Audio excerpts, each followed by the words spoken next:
Peace. Today is Monday, December 17th, making today's math. Knowledge, God, all being born to build, destroy. That's right. Knowledge is the first stage in thought.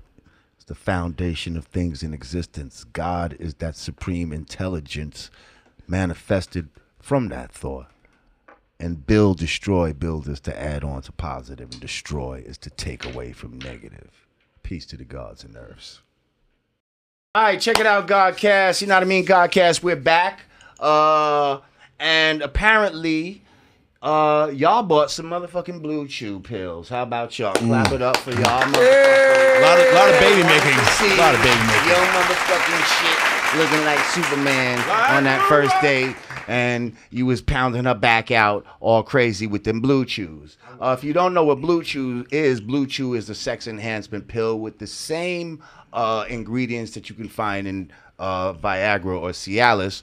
Only you don't need to go to a doctor to get it prescribed. You can go straight to BlueChew.com and fill out a short questionnaire, and you can get your BlueChews from there. Now, if you like a discount and get your first bottle free and all that, we have a discount code here at the Yanadameen Godcast for you.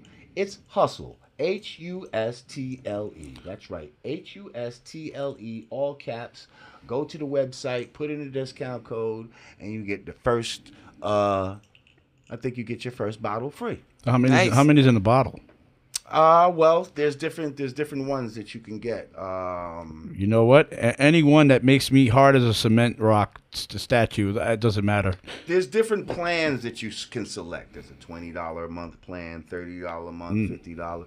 You know, it all depends on how much BlueChew you really need. I got a quick question. Is the hustle all caps? Is that a subliminal, like, all caps for, like... Maybe. Yeah. Maybe it's Bustle, but with an H hustle. Yeah. So, you know. Well, guys, you know, go from this to this in no time. BlueChew for you. That's right. Woo. Put some doodle to your noodle. That's strong. This might be the $100 plan. That might That's be the $1,000 plan. Yeah. BlueChew.com, y'all. Check it out. Don't mix them with Tic Tacs. Peace. Welcome back to Yanadameen Godcast. I'm Lord Jamar. I'm Digger. We got Fact Checker Rage in the house. Present. We got Black Belushi Schizo in this motherfucker. I'm back here. Sound man extraordinaire Alex in the place. We got Harold up in behind the cameras and all of that. And right about now, we're going to get straight into it. We got our special guest in the house. We got my man from the Untold Detroit hip hop story. Is that the name of it? The Untold Story of Detroit hip hop. Thank you. That's it. We got my man Champtown. I'm in this bitch. Up in this bitch right about this time. I'm in this bitch. Champtown. First, I want to say thank you guys for having me. And all you people support the Godcast, sponsor, whatever you got to do, because we need real shit on real platforms at all times. I like you already, brother. That's right. Keep that shit 100 in this bitch. Okay. Great Thank you for that, sir. Yeah. And y'all immediately go out. Well, first of all, where can they find your movie? The movie is now on Google Play as well as Amazon Prime, and it'll be coming on all other digital platforms as the weeks roll out. Right now, Be very interesting to see where they hit iTunes, though.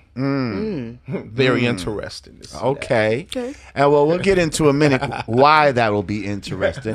But I feel the shade already. Right. The shade, no pun intended, huh? Very shady. So the movie is narrated by one of my main hip hop heroes, who is Chuck D. The rhythm, the rebel. Okay.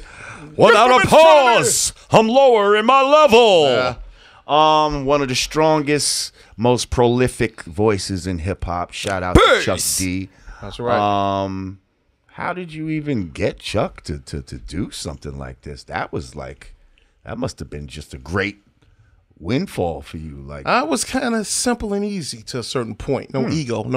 Okay. I have 3 mentors in my musical career since I've been doing music. I'm kind of retired now. I'm doing the film stuff now. But Chuck D, Ice-T, and Prince were my 3 mentors in the game. So You get mentored by them three, you got it all covered, everything.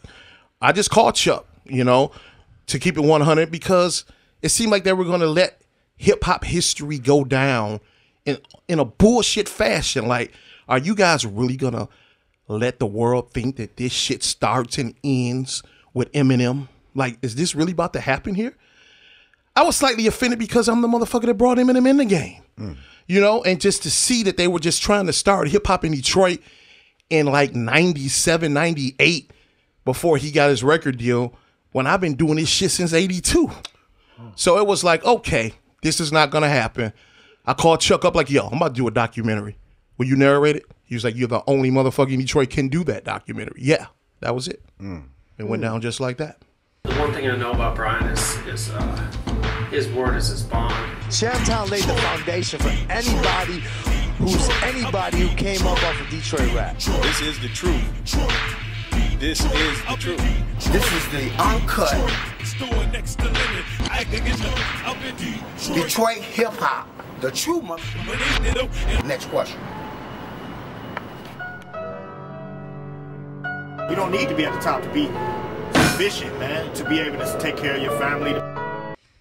Well, why don't you give us a little bit, give the people a little brief, about your history, what part of Detroit you come from, your upbringing, the people who came up around. A lot of people don't know that this man was on an episode of Gangland. Yes. Okay. That was a straight Joker and laugh, let's just say that some of his good friends that this man came up with, has put some people under the ground, and yes, let's talk about this. I'm from the 6th and Gratiot area. I am without a doubt a founding father of Detroit hip hop. Me and Isham, we started doing this shit at 8 years old. Isham, I remember that. Yeah, Isham used to beatbox for me before he became a rapper. We started at 8 years old, like I said. Eminem was probably in Kansas City, Missouri, somewhere there. When we started this, we were like legends of the hood by the time we were 10 years old. All the drug lords were banging our shit, not LLs, not Run DMC. They were banging our shit in our hood and all through the city of Detroit. But, I looked up to LL and Run DMCs and the New York Love, even the Brand Nubians, the Tribe Called Quest, all that shit. But, we started on 6th and Gratiot, the Beast Crew, my man, the Black Man. We started in his basement. The Black Man used to tour with LL Cool J, Marley Marl, Divine Sounds. Black Man was with 4 File out here like in 83 touring. If you asked Andre Harrell, any of them cats, they know who the Black Man is. So we started in his basement. His basement was like the Detroit Motown. Okay. And I came from there. Isham came from there. And eventually Kid Rock White Ass will make his way down that way. And we embraced him and took him in before he started hanging around Trump and wearing those fake ass teeth he got in his mouth now. Let me ask you this. You say it goes back to what year? Like, what year would you say? 82. Okay. 82. Do you remember, was it a particular song that penetrated the Detroit market that Detroit gravitated to that came from New York, or was it the West Coast or the South? Like, which part of hip hop, which coast of hip hop? I think Run DMC is like that, with the flip side of Suck MC set the shit off us. Gotcha. Because we would grab the Suck MC instrumental and start rapping. I had a rap called Shut Up Bitch off of it, and we would just. And what was that about? Which means they weren't too far behind. Right. Like if they were, going Run DMC is like that, depending on when y'all got the record too. Because it probably had been out in New York for at least a few months, I would say, because that's how music used to move back in the day. Right. Like we're used to right now, when something drops, it's around the world immediately. Like I remember going down like to North Carolina or some shit, and like they wouldn't have certain records that we had already. Like you had to physically travel with the white label down there yet. Like, but then eventually it would. So I'm just estimating that by the time you got to it, it was close, but it probably wasn't right on the when it came out. But you got it when it was hot, I'm sure. Yeah, and that's early for outside influences to be fucking with hip hop. For sure. And keep in mind, like I said, the Black Man was touring with Divine Style and Divine Sounds, LL Cool J, you know, Dr. Jekyll and Hyde, The Real Roxanne, you know, that was like, you know, 84, 85-ish, you know. So, you know. So tell me a little bit about. So okay, What's so up, Raw Digger? What's up? Yeah. What's She up? had notes What's and all up, that. Raw Digger? What's up? Bro? What's up? What's up? I was gonna say so fast track. Take us to when you form the label and now you start actually you know, putting artists down on it. Well, you know, the label thing started because, you know, after Motown left, there's no record companies there. Okay. There's no way of us getting a record deal or getting signed, you know. I mean, it's tons of you guys out in New York. You know, nobody care about us. Motown was running the music industry 10 to 15 years prior, you know. It's like y'all had y'all turn, motherfuckers, in New York. We got this hip-hop shit now. So it was extremely difficult for us to get record deals. So we had no choice but to start our own labels. Esham was one of the first ones, you know. He dug into some shoebox money. I was just gonna say, where does a young black man from Detroit or from anywhere really find the finances to start their own label, especially back in 19 what? Now the labels we starting this like in like 87, 88. Okay. And you where know that money coming from? Well, you know, Esham brother, you know, Young Jay, my boy James Smith. He was affiliated with my boy Steve Roussel, one of the biggest drug lords in the city. That later on showed white boy Rick the ropes, and yeah, he got some financing in the shoebox, I think, to kind of get his the Real Life record label started. So you know, me honestly, I worked at Little Caesars, you know. I cut pieces and I did what I had to do to start Straight Jacket Records. You was eating Little Caesars too. Oh yeah. That's how. Yeah. You know, I was a skinny motherfucker till I got to Little Caesars. So, to be honest with you. You know what I'm saying? Fucking crazy breads and shit. I was Little Caesar and then I became Big So Caesar. instead of let me flipping ask you dough this. in the streets, Yeah, you yes, sir. flip dough at the pieces. Okay, that's cool. Yeah, I was working at Little Caesars. That's how I started my label. But you know, that money can only take you so far. So of course, I had to end up getting down with a drug lord that ran the Minneapolis, Minnesota area that ended up really putting the money behind Straight Jacket in the early 90s. Let me ask you this. Say something about like the economic conditions that Detroit is known for. Let's break this shit And down. how would you say that affected, obviously, the Because streets? I've been to Detroit Okay. and it was fucked up. Oh yeah. Let's break it It down. was First of all, fucked up. to name your movie 8 Mile is the most racist shit that a white person can do. Because 8 Mile is the dividing line. All whites pass 8 Mile, all niggas on this side of 8 Mile. So you coming right in on some crazy shit. Flat the fuck out. Naming your movie 8 Mile. So it's like You know. naming a movie Scarsdale, like for New York terminology. Like it's just like all like the Or nice Pelham, houses here. like Pelham, Pelham, would yeah. be it. Like that's a dividing line between Yeah, West 8 Mile is the and dividing line. Niggas here, whitey Right. there. Not only that, you know, there's no fucking trailer parks in the city of Detroit. Never been. So, you know, it just kills me like if I'm touring with Public Enemy, because I've done tours with Public Enemy, like whole worldwide tours with them. And everybody, oh, you're from Detroit. What trailer park you from? It's like, what, motherfucker? Wow. I ain't from no damn trailer park. There's no trailer parks in the city of Detroit, and it probably hasn't been none there since the 60s. So it's fucked up that, you know, a black city that's 85% black is being misrepresented by people thinking we come from fucking trailer parks. When I met Kid Rock, he was sitting on 70 acres in a mansion, and his father owned the biggest Ford dealership in the United States of America. Really? Yeah, when I met him. We were tipping cows and shit together. Tipping cows. Yeah, you know. That's a fucking Midwest thing, ain't it? I guess it's That's the Kid Rock some. thing.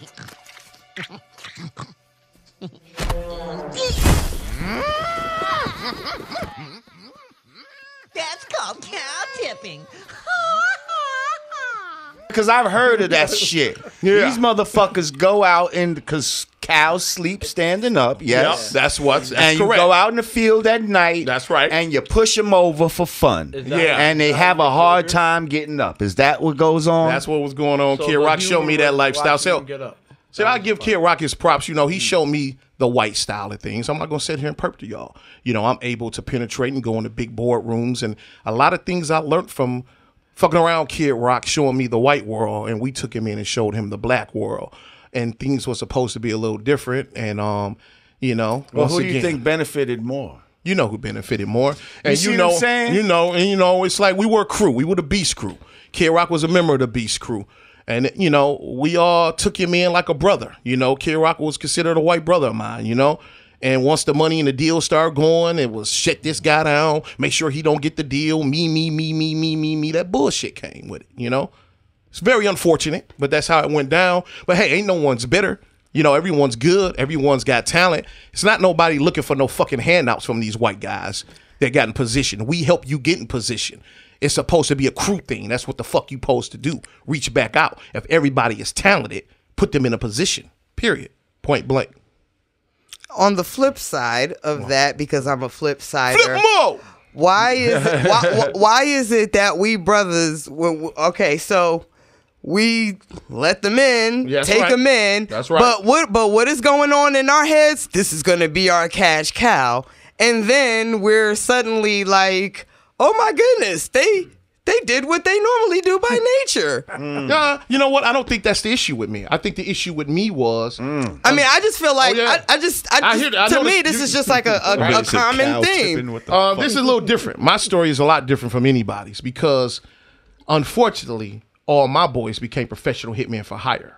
The best friends. I know all about them. Which is known for killing, over 150 people. So their passion was what they were doing. So unfortunately, not too many of my black guys in the hood wanted to do the music thing with me at that particular time. So, it's cool if, first of all, let me explain. Esham tapped into the white selling market. Esham created the Detroit market, hands down, with his devil worship rap shit. It crossed over and all the white people brought Esham.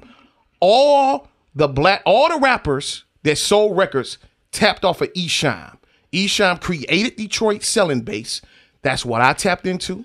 That's what ICP tapped into. That's what Eminem eventually tapped into. It's all Esham fan base. What started Detroit hip hop. So you're saying since his style incorporated a lot of white people, that's what it had y'all pulling white people into y'all set. Because the white people was really more into the rap music than the guys that were drug lords flipping 50 kilos, shooting 75 niggas in the heads. Well, those dudes definitely don't want to hear no Satan shit. I mean, they didn't like Esham, they didn't like the devil worship shit or nothing. Right. But they always respected that me and Esham was these little kids that started rapping. Esham's the reason why Slaying Cloud Posse came out? No question asked. It's like, so if I can call the Terminator, I'd kill Esham. Because that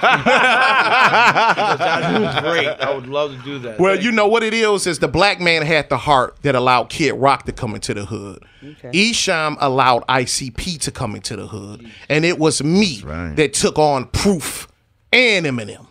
They are both my students. Okay. Let me ask you this. Isn't Detroit also known for some other subgenres of music other than hip hop? Like Northern soul. Didn't club come through there, or dance, or techno? Or house? Yeah, techno. And Northern soul. Yeah. The skateboard or the roller skate music. It's all up there.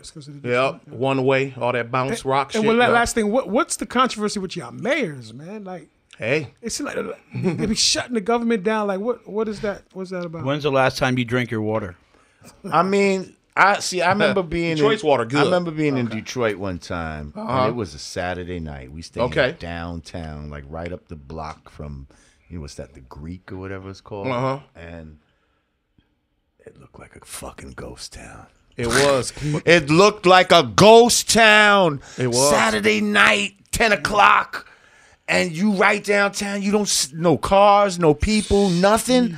I felt very bad for that city in that moment. If you go there now, you'll be shocked. It's like they rebuilt it. It looked like New York. It's like, you know what, and that's how the city of Newark is, because Newark was pretty much dilapidated all the way up until Cory Booker took office, and it had been that way since the riots. I actually filmed an independent movie. Shout out to my homegirl Tamiko Ball. Okay. This was some years ago. What was the name of this film?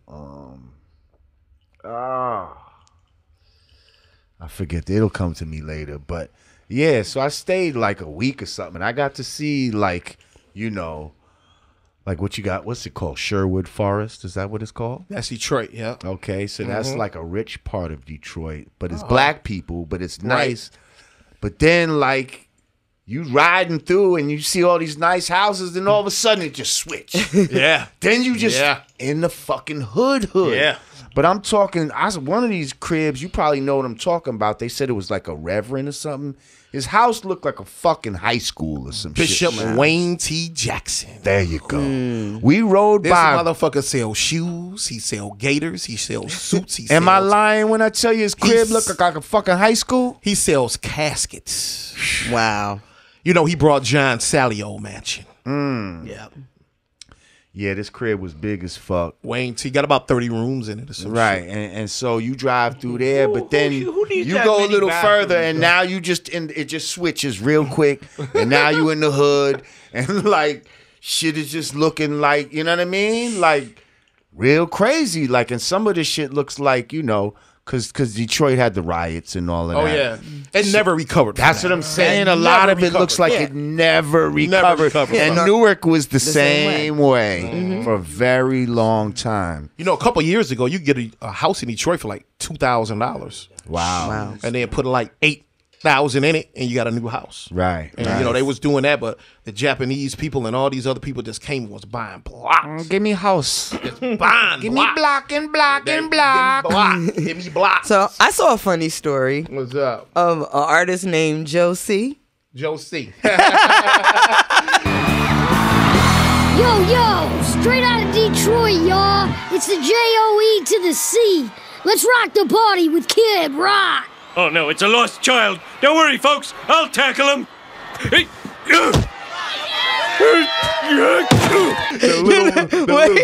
The little midget man. He passed away. R.I.P. to Joe C. Oh, R.I.P. I didn't know that. Partying too hard with Kid Rock. So I'm researching our guest, and I see a story of Champtown's artists allegedly allegedly in child pornography. And I'm like, yeah. So I'm like, oh, so now I'm digging. Like, wait a minute. Oh, so shit. he's so there is what seemingly looks like a little kid, and he's in pictures with the video hoes, and They was ass naked too. They were ass naked. Ass naked. Wow. So this, this was at a time when you were taking the film to get developed. That's right. So when they took the film to get developed, the person He's like, what in the person who easy? developed the picture actually called the police and got child services involved. But it was really midgets having sex? No, it was really a grown man He was like 22. with the midget syndrome. But he looks 7. But because he's in these, these lewd and sexually explicit photos with grown naked women, they thought it was child pornography at play. So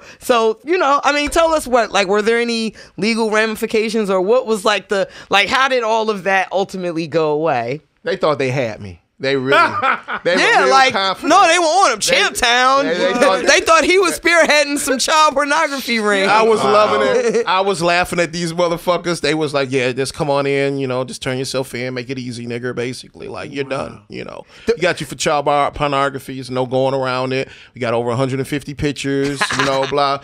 And I'm like, okay, so what happened when I bring the kid in and he has a driver license and he's 22 years old? And it was like, yeah, you're a miracle. So I advise you get a lawyer. I said, okay. Went and picked the little man up. He came in there, showed him his license, and I just stared at him laughing. Yeah, I saw that online. I was like, oh wow. Well, listen, I don't want people to think, because everybody knows that I'm not the biggest fan of Eminem, and I don't want people to think that I brought you up here on some. I'm here to promote the untold story of Detroit hip hop. Thank you. Featuring 60 iconic, legendary artists that never really got their due because it's overshadowed by the powers that be. And those motherfuckers that went multi-platinum and all that shit, they have a responsibility. Like the people in New York, they give love to Cool Herc. They give love to Run DMC. They give love to their forefathers. And especially if a nigga helped put you on, you have a motherfucking responsibility. Speak on it, to dog. speak on the legends and the motherfuckers that was doing it 15 to 20 years prior. See, that's the problem. When you're from fucking Missouri somewhere, you don't got the love for the city like you should, because you really ain't from that motherfucker. Real talk. Or what about the people that actually help put you on? Like, you know, I saw a little video that I believe is part of your documentary. Okay. And it showed, you know, I guess the character of your man, and it was a video of Proof's mother. Tell us about that story real quick before we get out of here. Oh, well, you know, Proof mother was losing her house and shit, and she needed $5,000 to save it or whatever like that. So from my understanding, Eminem was sending her money for like 2 years, in the amount of $6,666.67. Are you serious? $6,666.67 for 2 years. So that's a nice amount of money when you add that up. And I guess, you know, she needed $5,000 more, and he's like, no, I did more for you than I did for my own motherfucking mother. Like, no, don't call here no more, ask me about no motherfucking money. And that's that. So she lost her house. She started living in apartments and living in, you know, hotels, and, you know, RIP to Proof mom. She recently passed away as well. Yeah. Wow. Can't make this shit up, you know? Those numbers sound crazy, by the way. Yeah. Yeah. I guess you got to do your research on that, Jamar. Like they say it's something about that. Yeah. 6,600. They say something about that number. I haven't never looked it up. Listen, you know, there's a lot of propaganda around that number. There's people that will try to honestly, make you hearing feel this though, I thought you had a problem with Eminem. This man sounds like he won't even eat the candy. Like, that's just crazy. Like, well, you know, I don't have no problem with him. It's like a two-way thing. It's like a proud father on one hand, because I know I'm responsible. I'm the first person to ever put him in a music video. I'm the first person to show him how to structure a song and make a hook. If you watch his videos, I put him in my first video, and he made 10 videos just like the video I put him in. So, you know, he has to go back to what he learned and what he knows. My only problem is the props. You don't got to like me. You don't got to do shit. But don't be trying to erase Detroit hip-hop history by acting like I don't exist or didn't no motherfucker help you. That's my only problem. That's what they do. That's my only problem. That is the historic nature of the European when he meets with the indigenous you are a Native people. American. You are an Indian. I'm a He nigga from takes the the East Side. knowledge and utilizes it for himself, and then fails to acknowledge where he got the knowledge They're from. not the only ones You doing just that, got though. Christopher Columbus. They're not the only ones doing that, though. Now, you know I heard these How racist many of us tapes. are mad at these younger people right now for not respecting us? Right, but that's a learned behavior that they got from these motherfuckers. We're talking about the foundation of this behavior is with these motherfuckers. And yes, we don't like that this new school is doing it, but they're moving in the mindset of these people, okay? And we have to get ourselves back to our own selves, okay? You guys need to hear the racist tapes that I heard of Eminem. Listen, again, I don't even want niggers, moon crickets, all that I heard good all shit. of this shit before. You know, for me, my whole thing with him is I don't think he's a racist. Don't tell me. Don't tell me. I don't think. Don't tell me. I don't think he's a racist. Don't tell me he's the GOAT of this shit, because he's not. And yes, he should acknowledge those that That's my only lifted issue. him No up other issue. and all of that type of shit. And that's just, but that's my only issue. That's Give the some nature props, of a nigga. lot of Give white some people. props. Like, so I'm not gonna just isolate him by himself. Like, he's doing what he's supposed to do, basically, if you ask me. But I toured the world with Kid and Rock. we got to do what we're supposed supposed to do, and which is to make knowledge born. And that's what you're doing with the untold story of Detroit hip hop, Champtown. Well, I appreciate the love. I thank you for Dope having documentary, by the way. coming up here. I'm glad you guys liked it. I'm glad you loved it. Give people, how can they contact you? Your social media, all of that. Champtown7 at Instagram. You can hit me at Champtown7 at Instagram, Champtown on Twitter. You know, Untold Story Detroit Hip Hop. Check it out. Google Play, Untold Story Detroit Hip Hop, Amazon Prime. There we go. And it'll be dropping everywhere else. You know, check it out. Yes, sir. Yeah. And on that, we're going to take a break. Yanadameen Godcast. Peace. Peace. Yeah.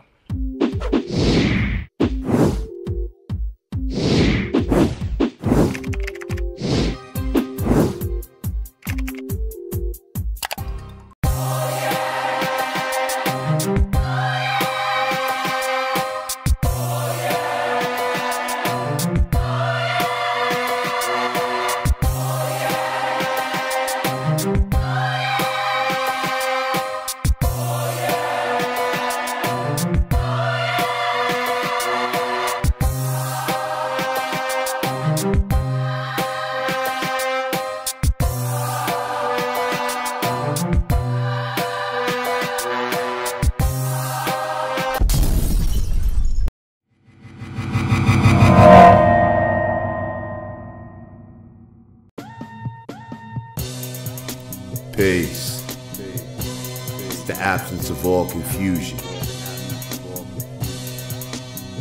United we stand, divided we fall. 2 fingers together is the real peace sign, y'all.